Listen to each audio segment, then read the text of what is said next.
तो स्टूडेंट्स, अपना जो चैप्टर चल रहा है उस चैप्टर के अंदर हमने जो टॉपिक कंप्लीट किया है वो किया है सार्थक अंक। और सार्थक अंक क्या होते हैं, इसके बाद में सार्थक अंकों से अगर अपने गुणा भाग किया जाता है या अपने बात करें कि सार्थक अंक गुणा भाग या जोड़ घटाव जब किया जाता है तो सार्थक अंकों में किस प्रकार से परिवर्तन आता है, ये सारा अपने अध्ययन कर चुके हैं। ठीक है, आज का जो अपना टॉपिक रहेगा वो रहेगा विमीय विश्लेषण। ठीक है, विमीय विश्लेषण से पहले अगर अपने एक छोटा सा टॉपिक अगर इसमें और अपने करें तो वो अपने पास होता है कि अपने पास संख्याओं का के जो निकटतम रूप में अगर इसको किस चीज़ को अगर अपने परिवर्तित करना सीखा जाए, जिसको अपने राउंडिंग ऑफ कहा जाता है, तो उसको अगर पहले देखा जाए। ठीक है, तो विमीय विश्लेषण को करने से पहले अपने एक छोटा सा टॉपिक यहाँ पर करते हैं, वो अपने पास होता है राउंडिंग ऑफ। ठीक है, वैसे तो ये टॉपिक ज़्यादा अपने टफ नहीं कह सकते, बिल्कुल सिंपल सा टॉपिक है। आपको इसके बारे में ज्ञान है क्योंकि आपने 10th तक मैथ की स्टडी करके आए हो, तो उसी से ही अपने इसकी बात करेंगे कि ये अपने पास जो राउंडिंग ऑफ जो टॉपिक है वो राउंडिंग ऑफ एक्चुअल में क्या होता है। ठीक है, तो इसकी बात करते हैं अपने राउंडिंग ऑफ किसे कहा जाता है। ठीक है, तो मैं राउंडिंग ऑफ की बात करूं तो राउंडिंग ऑफ का क्या अर्थ है मेरे पास, अगर आपके पास जैसे कोई संख्या है, संख्या आपके पास है 1.386, संख्या है हमारे पास 1.386। इस 1.386 संख्या को अपने को वो कह देता है कि जैसे इसके अंदर सार्थक अंकों की संख्या कितनी है, 1 2 3 4 सार्थक अंक हैं, और इसको वो कहता है कि आप इसको 3 सार्थक अंकों वाली संख्या में क्या करो, परिवर्तित करो। तो 3 संख्या सार्थक अंकों वाली संख्या में आपको इसको परिवर्तित करना है। इसका मतलब मेरे को यहाँ से क्या करना पड़ेगा, जो अंतिम अंक 6 है, इस अंतिम अंक 6 को मेरे को यहाँ से हटाना पड़ेगा। तो अंतिम अंक 6 को हटाएंगे तो हटाने के लिए जो नियम रहता है हमारे पास वो क्या रहता है कि जो अंतिम अंक यदि 5 से बड़ा है, तो अपने पास 6 क्या है, अंतिम अंक है, और अंतिम अंक क्या है, 5 से बड़ा है, तो इस अंतिम अंक से जो पहला अंक है उसको अपने 1 बढ़ाकर लिख दिया जाता है। तो इसका जो राउंडिंग ऑफ होगा वो क्या हो जाएगा, हमारे पास 1.39 हो जाएगा। समझ में आ गया आपको कि यदि अंतिम अंक 5 से बड़ा है तो उस अंक को हटाते समय क्या किया जाता है कि इस अंतिम अंक से जो पहला जो अंक है उसमें 1 जोड़ दिया जाता है और उस अंतिम अंक को वहां से अपने हटा देते हैं। ठीक है, इसी तरह से अपने पास अगर राउंडिंग ऑफ के अंदर अगर अपने दूसरा अगर टॉपिक लिया जाए, जैसे मेरे पास दूसरा उदाहरण है, वो उदाहरण आता है मेरे पास यहाँ पर सेकंड एग्जांपल। फर्स्ट एग्जांपल अपने यहाँ लिया था, सेकंड एग्जांपल मैं लेता हूँ यहाँ पर, वो है मेरे पास 4.334। ठीक है, 4.334। यहाँ पर अगर देखा जाए तो अपने पास टोटल सार्थक अंकों की संख्या क्या है, 4 है। इसी को वो कहता है कि आप 2 सार्थक अंकों में इसको क्या करना है, अपने को परिवर्तित करना है। तो 2 सार्थक अंक मतलब आपको इसको यहाँ तक लेकर आना है आंसर को, तो आप इसको राउंडिंग ऑफ करेंगे। तो राउंडिंग ऑफ किस तरह से करेंगे, हमने देखेंगे सबसे पहले अंतिम अंक को। अंतिम अंक यहाँ पर क्या है, 5 से छोटा है, अर्थात अंतिम अंक अपने पास कितना है, 4 है। ठीक है, तो अंतिम अंक 5 से छोटा होने की स्थिति में क्या कहा जाता है कि जब इस अंतिम अंक को यहाँ से हटाया जाता है, इसको जब यहाँ से अपने हटाएंगे तो इससे जो पहला अंक है उसमें किसी प्रकार का कोई परिवर्तन नहीं आता। तो अर्थात में इसका जो आंसर बनेगा वो क्या बन जाएगा, 4.33 बन जाएगा। तो अब अपने पास सार्थक अंकों की संख्या कितनी आ गई, 3 आ गई। अभी आप इसको क्या करेंगे, 2 सार्थक अंक, हमारा जो क्वेश्चन था कि उक्त संख्या को 2 सार्थक अंकों वाली संख्या में परिवर्तित करना था। तो अब अपने क्या करेंगे, अब हमारे पास जो अंतिम अंक रहा वो कितना रह गया, 3, और ये 3 जो अंतिम अंक है वो भी हमारे पास 5 से छोटा है। तो इसको जब हटाते हैं अपने, तो इसके अंदर भी अंतिम अंक में अपने पास किसी प्रकार का कोई परिवर्तन नहीं आता है। तो हमारे पास इस संख्या का जो राउंडिंग ऑफ होगा वो क्या हो जाएगा, 4.3 में इसको आप क्या कर दोगे, कन्वर्ट कर दोगे। ठीक है, ये तो अपने पास बात होगी कि यदि अंतिम अंक हमारे पास कितना है, हमारे पास 5 से बड़ा है या 5 से छोटा है। ठीक है, लेकिन यदि हमारे पास जो अंतिम अंक है वो अंतिम अंक 5 ही आ जाए, तो इसके उदाहरण लिखता हूं मैं यहाँ पर, 2 तरह के इसके उदाहरण लिखता हूं। पहला उदाहरण मेरे पास आता है 6.35 और दूसरा उदाहरण आ जाता है 6.25। ठीक है, 2 उदाहरण है हमारे पास जिसमें अंतिम अंक क्या लिया गया है, 5 लिया गया। इसमें भी अंतिम अंक 5 है और इसमें भी अंतिम अंक हमारे पास क्या है 5 है। तो इसका जो राउंडिंग ऑफ किया जाता है उसमें क्या किया जाता है, तो ये कहता है कि यदि अंतिम अंक से जो पहला अंक है, अंतिम अंक से पहला अंक कौन है यहाँ पर 3, और 3 हमारे पास क्या है एक विषम संख्या है। 3 हमारे पास क्या है एक विषम संख्या है। इसी तरह से इसमें अंतिम अंक 5 और 5 से पहले जो हमारे पास है वो हमारे पास क्या है 2, और 2 कैसी संख्या है आपने कह सकते हैं कि 2 हमारे पास एक सम संख्या के रूप में काम कर रही है। तो यहाँ पर देखा गया कि अंतिम अंक 5 है लेकिन 5 से पहले हमारे पास इस उदाहरण में विषम संख्या है और इस उदाहरण में क्या है हमारे पास सम संख्या है।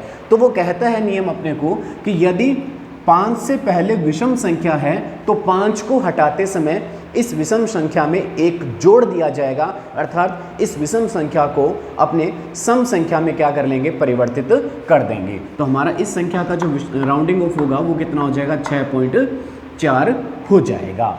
ठीक है।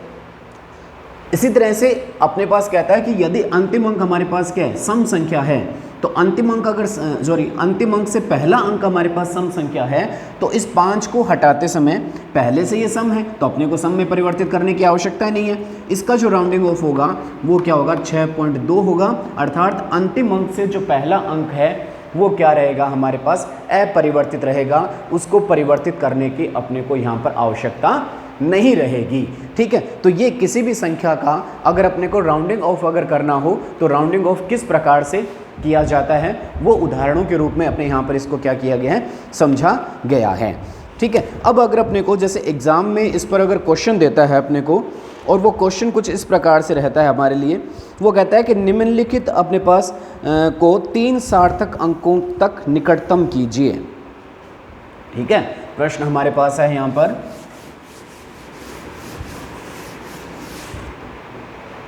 निम्नलिखित को 3 सार्थक अंकों तक निकटित कीजिए। क्वेश्चन हमने कहा निम्नलिखित को 3 सार्थक अंकों तक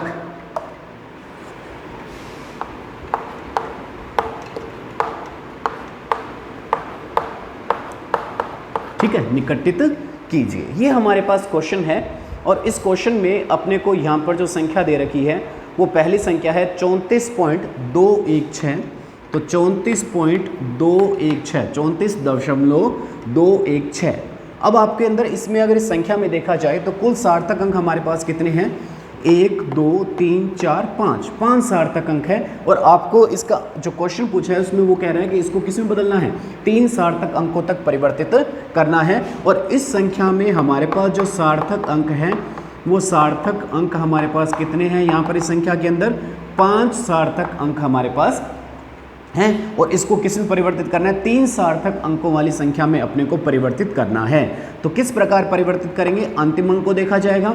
अंतिम अंक हमारे पास क्या है 5 से बड़ा है और 5 से बड़े होने की स्थिति में अंतिम अंक से जो पहला अंक है इसमें 1 जोड़ दिया जाता है। तो हमारे पास जो इसका जो आंसर बनेगा 34.22। ठीक है। तो 34.22। अभी तक इसमें जो सार्थक अंकों की संख्या है वो कितनी है 4 है। अब हमारे पास जो अंतिम अंक है वो कितना हो गया 2, और जो 2 आ रहा है वो 2 5 से क्या है छोटा है। तो इस 2 को जब हटाएंगे तो इस अंतिम अंक से जो पहला अंक है ये क्या रहेगा हमारे पास अपरिवर्तित रहेगा। और हमारे पास जो 3 सार्थक अंकों वाला जो उत्तर आ जाएगा वो कितना आ जाएगा 34.2 हमारे पास इसका उत्तर हमारे पास आ जाता है। ठीक है। इसी तरह से एक उदाहरण अन्य उदाहरण लेता हूं।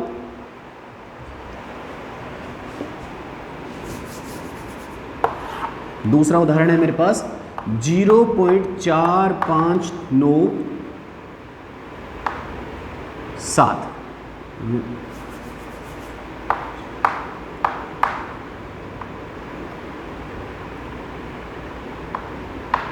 ठीक, ये हमारे पास उदाहरण है। तो इस उदाहरण में अगर देखा जाए तो हमारे पास कुल सार्थक अंक कितने हैं, तो यहाँ पर अगर काउंट करें तो इस 0 को अपने सार्थक अंकों के अंदर काउंट नहीं कर सकते, क्योंकि अपने को पता है सार्थक अंकों की जो शुरुआत है वो कहाँ से होती है, अंक से होती है, मतलब शून्य रहित अंक से होती है। तो यहाँ पर क्या शून्य आ गया, तो इसके अंदर कुल सार्थक अंक हमारे पास ये संख्या के अंदर हमारे पास जो कुल सार्थक अंक है वो कितने हैं, हमारे पास 4 हैं। और इस संख्या को परिवर्तित कितने में करना है, 3 सार्थक अंकों वाली संख्या में अपने को इसको परिवर्तित करना है। तो कैसे परिवर्तित करेंगे, आपने यहाँ पर अंतिम अंक को देखा जाएगा। अंतिम अंक हमारे पास कितना आ रहा है, 7 आ रहा है। तो 7 5 से बड़ा है, तो बड़े होने की स्थिति में क्या किया जाता है, अंतिम जो संख्या है उसको अपने 1 बढ़ाकर लिख देते हैं। तो हमारे पास क्या बन जाता है 0.45। अब ये 10 बन जाएगा, 10 बनते इसको क्या कर देंगे 6 कर देंगे और ये क्या हो जाएगा 0 हो जाएगा। तो इसका जो अपने राउंडिंग ऑफ हो गया और राउंडिंग ऑफ करते हुए अपने निकटतम स्थिति में इसको लेकर गए और इसका जो उत्तर आया हमारे पास कितना बन गया 0.460 हमारा इसमें उत्तर आ जाता है। ठीक है, तो ये अपने निकटतम 3 सार्थक अंकों वाले में अपने इसको क्या कर दिया, परिवर्तित कर दिया। इसी तरह से मैं आपसे एक क्वेश्चन पूछता हूं और उसका आपको आंसर बताना है कि जो हमारे पास जो क्वेश्चन है वो क्वेश्चन ये है, आपके लिए है ये क्वेश्चन क्या है 8008। ठीक है, ये आपका क्वेश्चन है और इसको क्या करना है, ये जो संख्या है इसको 3 सार्थक अंकों तक आपको निकटित करना है। ठीक है, तो आप इसको किस प्रकार से निकटित करेंगे ये आपका आंसर कमेंट बॉक्स में आप इसका आंसर डालेंगे। ठीक है, तो अगर आपको ये जो सार्थक अंक जो टॉपिक और जो राउंडिंग ऑफ अगर टॉपिक अगर आपको समझ में आ गया तो इस 8008 को आप राउंडिंग ऑफ करते हुए इसको 3 सार्थक अंकों वाली संख्या में परिवर्तित कर लेंगे आसानी से बिना किसी दिक्कत के। ठीक है, तो अब अपना जो टॉपिक है मेन टॉपिक वो क्या है, विमीय विश्लेषण।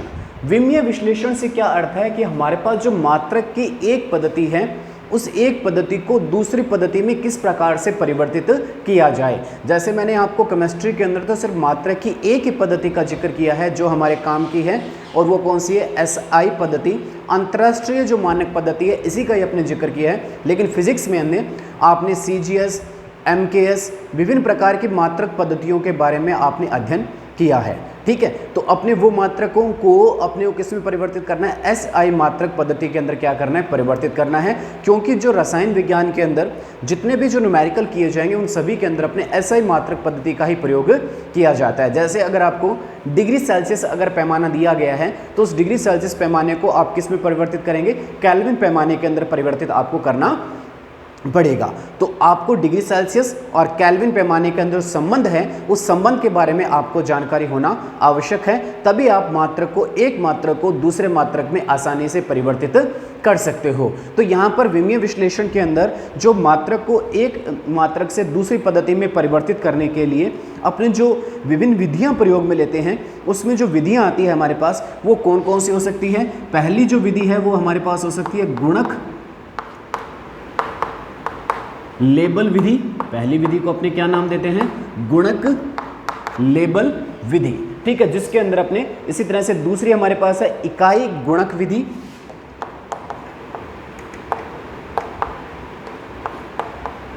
इकाई गुणक विधि। और तीसरी जो पद्धति अपने इसमें जो काम में ली जाती है वो विमीय विश्लेषण, या इसको अपने क्या नाम दे सकते हैं, विमीय विश्लेषण। ठीक है, या इसको क्या कहा जा सकता है, विमीय विश्लेषण विधि काम में ली जाती है। तो अब अपने पास गुणक लेबल विधि आपने कहा है और जो इकाई लेबल विधि है जिसका आपने जो दूसरा नाम बताया है वो कौन सा बताया है, विमीय विश्लेषण विधि है। इस विमीय विश्लेषण विधि का अपने अध्ययन करते हैं और इस विधि के अंदर अपने एक मात्रक को दूसरे मात्रक में किस प्रकार से परिवर्तित किया जा सकता है इसको अपने समझा जाता है। तो इसको समझने के लिए अपने एक उदाहरण लेते हैं और उस उदाहरण के आधार पर मैं यहाँ पर समझाता हूँ कि इसको किस प्रकार परिवर्तित कर देते हैं। तो अपने पास यहाँ पर एक क्वेश्चन देता है कि धातु का एक टुकड़ा 3 इंच लंबा है। हमारे पास क्वेश्चन क्या है, वो कहता है कि धातु का एक टुकड़ा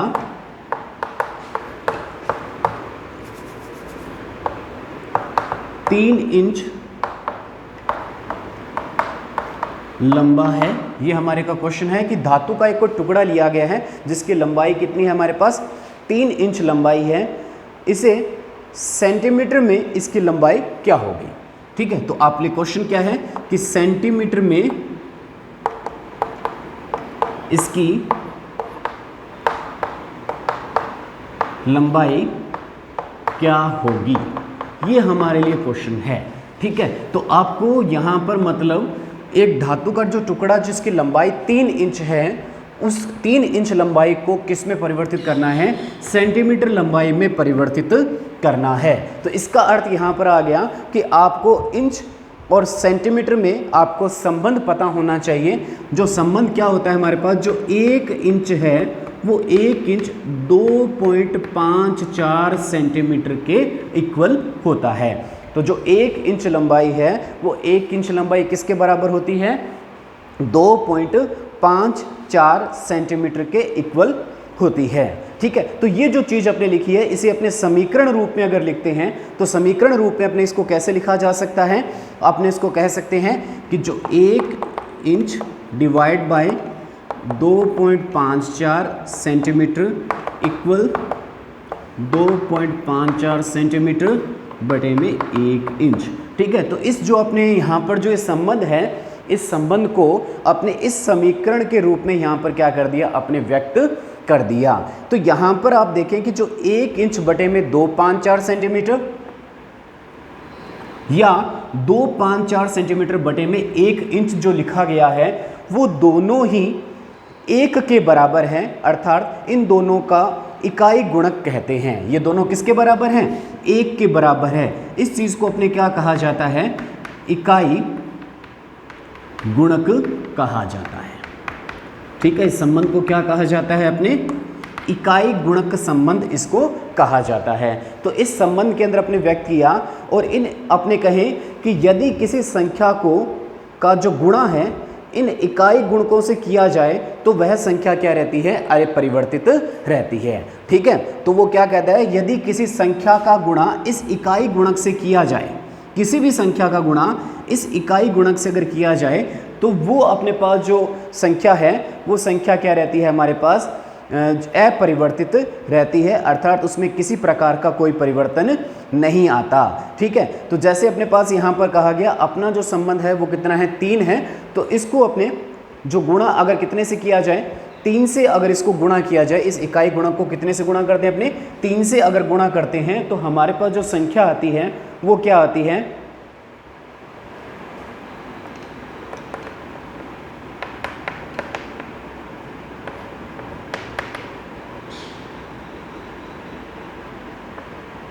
ठीक है। तो इसका अगर अपने यहाँ पर गुणा करें तो गुणा करने पर आपके पास जो यहाँ पर जो संबंध आएगा वो वास्तव में अपने इसका इस प्रकार का हो जाएगा, 3 गुणा 2.54 सेंटीमीटर। ठीक है, तो 3 गुणा 2.54 सेंटीमीटर आपने जो लिया है, इसको हल करने पर आपके पास जो उत्तर आता है वो लगभग 7.62 सेंटीमीटर आपके पास आंसर आ जाएगा। ठीक है, अब आपके दिमाग में यहाँ पर आ रहा है कि इन दोनों इकाई गुणकों में से कौन से इकाई गुणक को मैंने प्रयोग में लिया, यहाँ पर इस संबंध को क्यों प्रयोग में लिया, मैंने इस संबंध को यहाँ पर प्रयोग में क्यों नहीं लिया, ये आपके दिमाग का क्वेश्चन होगा। तो अपने को यहाँ पर जो इसका जो उत्तर निकलता है वो उत्तर ये आता है कि आपको जो मात्रक चाहिए, अर्थात जो मात्रक आपको चाहिए, जैसे आपको क्या मात्रक चाहिए, उत्तर में सेंटीमीटर चाहिए, कौन सा मात्रक चाहिए आपको, सेंटीमीटर चाहिए। तो जो मात्रक आपको उत्तर में चाहिए वो मात्रक हमेशा किस में होना चाहिए, अंश में होना चाहिए। उसको कहाँ लिखा जाएगा, अंश में लिखा जाएगा। ठीक है, ये अंश है और ये क्या होता है हमारे पास, हर। तो अपने पास देखा कि यहाँ पर आपके पास मात्रक अंश के रूप में मात्रक कौन सा है, इंच है, जबकि इंच आपको उत्तर में नहीं चाहिए, आपको उत्तर में मात्रक कौन सा चाहिए, सेंटीमीटर मात्रक चाहिए। इसलिए आपने जो इसका जो संबंध लिया, ये वाला संबंध अपने यहाँ पर क्या किया, प्रयोग में लिया। ठीक है, तो आपने ये जो समीकरण के रूप में व्यक्त करने के बाद में आपको जिस प्रकार का मात्रक की आपको आवश्यकता पड़ती है उस मात्रक को हमारे पास वो संबंध प्रयोग में लेंगे जो उत्तर में हो और इस संबंध में जो किस में हो, अंश में हो। ठीक है, इसको एक उदाहरण के द्वारा और स्पष्ट किया जाता है।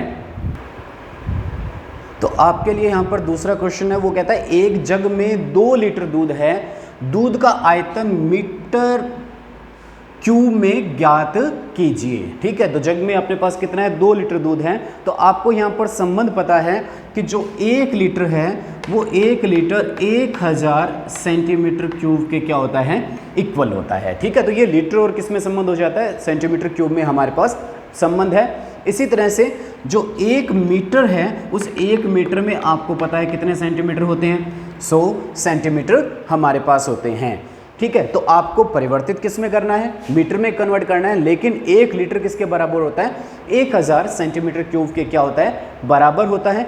तो इसको अपने क्या करते हैं, अपने इसमें एक संबंध बनाएंगे। जो संबंध हमारे पास क्या बन जाएगा कि जो 1 मीटर बटे में 100 सेंटीमीटर बराबर 100 सेंटीमीटर बटे में 1 मीटर। ठीक है, तो ये इकाई गुणक संबंध अपने इसका बना दिया। ठीक है, अब अपने को क्या है कि जो उत्तर किस में प्राप्त करना है, अपने को मीटर क्यूब में प्राप्त करना है। तो जो उत्तर हमारा मीटर क्यूब में प्राप्त कर रहा है, इसलिए अपने इसको किस रूप में लिखा जा सकता है, 1 मीटर बटे में 100 सेंटीमीटर का क्यूब बराबर 1 का क्यूब, और बराबर आ जाता है हमारे पास 100 सेंटीमीटर बटे में 1 मीटर क्या क्यूब। ठीक है, तो अपने को उत्तर क्यूब में प्राप्त करना है मीटर के, इसलिए इस संबंध को अपने क्या कर दिया, क्यूब में परिवर्तित कर दिया। ठीक है, तो अपने को यहाँ पर पता है कि जो 2 लीटर, जो अपने पास आयतन कितना दे रखा है दूध का, 2 लीटर, तो लीटर का अपने किस में संबंध है, सेंटीमीटर क्यूब में संबंध है। तो इसका मतलब मैं 2 लीटर को यहाँ पर परिवर्तित कर दूंगा, 2 लीटर किस में बराबर हो जाएगा, 2 गुणा 1000 सेंटीमीटर क्यूब की क्या हो जाता है, इक्वल आ जाता है। ठीक है, 2 लीटर किसके बराबर हो जाएगा, 2 गुणा 1000 सेंटीमीटर क्यूब के क्या हो जाएगा, बराबर आ जाएगा। अब आपको उत्तर किस में चाहिए, अपने को यहाँ पर उत्तर हमको चाहिए किस में, मीटर क्यूब में। तो उत्तर मीटर क्यूब में चाहिए, अर्थात इन दोनों में से संबंध, ये वाला संबंध या ये संबंध, दोनों में से कौन सा संबंध प्रयोग में करेंगे, अपने कहते हैं कि उत्तर जिस यूनिट में चाहिए या जिस मात्रक में चाहिए वो मात्रक किस रूप में होना चाहिए, अंश के रूप में होना चाहिए। तो यहाँ पर देख सकते हैं मीटर जो मात्रक है वो किस में रूप में प्रयोग में लिया गया है, अंश के रूप में यहाँ प्रयोग में लिया गया है। तो इसका मतलब मैं यहाँ पर इसको लिख सकता हूँ, ये संबंध अपने प्रयोग में लेंगे क्योंकि मीटर क्यूब में कर रहे हैं। तो इसका मतलब मेरे पास क्या हो जाएगा, यहाँ पर 2 गुणा 1000, ये अपने पास 2 लीटर को परिवर्तित किया क्योंकि अपनी ऐसी इकाई से गुणा कर रहे हैं। तो वो संख्या हमारे पास क्या है, यहाँ पर 2 गुणा 1000 सेंटीमीटर क्यूब मेरे पास एक संख्या है। इसका मैं गुणा यहाँ पर करना चाहता हूँ, किसके साथ अपने गुणा कर देंगे, यहाँ पर वो हमारे पास गुणा होगा 1 मीटर बटे में 100 सेंटीमीटर क्यूब के साथ क्या कर दिया जाएगा, यहाँ पर इसका अपने गुणा कर दिया जाएगा।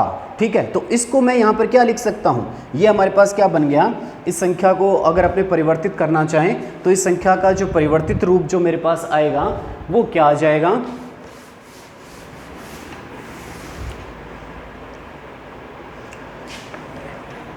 मैं लिख सकता हूँ 2 गुणा 1000 सेंटीमीटर क्यूब गुणा आपने इसको क्या लिखा है, 1 मीटर क्यूब बटे में अपने इसको क्या लिख सकते हैं, ये कितना बन गया हमारे पास कि 100 की कितनी आ रही है, क्यूब आ रही है। तो 100 की क्यूब को मैं क्या लिख सकता हूँ, 10 की घात 6 सेंटीमीटर क्यूब लिख सकता हूँ। ठीक है, 100 की जो क्यूब है, 100 की क्यूब सेंटीमीटर, इसको क्या लिखा जा सकता है, 10 की घात 6 सेंटीमीटर क्यूब में अपने लिखा जा सकता है। ठीक है, तो इसको जब हल करते हैं हमारे पास, तो हल करने पर हमारे पास क्या आएगा, इसका 2 मीटर क्यूब बटे में 10 की घात 3 सेंटीमीटर क्यूब आपके पास इसका जो हल आ रहा है। ठीक है, तो सॉरी सेंटीमीटर क्यूब से अपना सेंटीमीटर क्यूब यहाँ पर कैंसिल हो जाएगा, तो ये चीज़ आपकी यहाँ पर कट जाएगी। तो इसका मतलब आपका जो आंसर आ गया वो क्या आ गया, 2 गुणा 10 की घात -3 मीटर क्यूब आपका आंसर आ जाता है। ठीक है, तो ये आपने क्या हो गया कि अपने एक संख्या को, अपने 2 लीटर दूध को मीटर क्यूब आयतन में क्या कर दिया, आसानी से यहाँ पर परिवर्तित कर दिया। ठीक है, अब आपके लिए इसमें क्वेश्चन क्या है, वो क्वेश्चन ये है कि 2 दिनों में कितने सेकंड होते हैं। आपका क्वेश्चन क्या है आज का, ये समझ में आ गया पूरा आपको।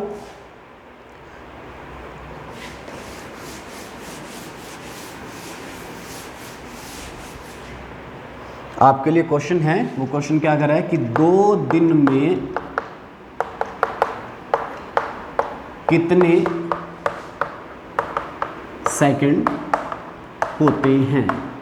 ठीक है, तो ये आपका आज का क्वेश्चन है कि आपके पास 2 दिन हैं और इस 2 दिन में कितने सेकंड आपके पास होंगे, या आपके पास यहाँ पर एक जो क्वेश्चन है उसमें परिवर्तित करना है आपको कि जो हमारे पास 1 किलोमीटर, ये first question, second question 1 kilometre बराबर, ठीक है, 1 किलोमीटर बराबर कितने मिलीमीटर होते हैं,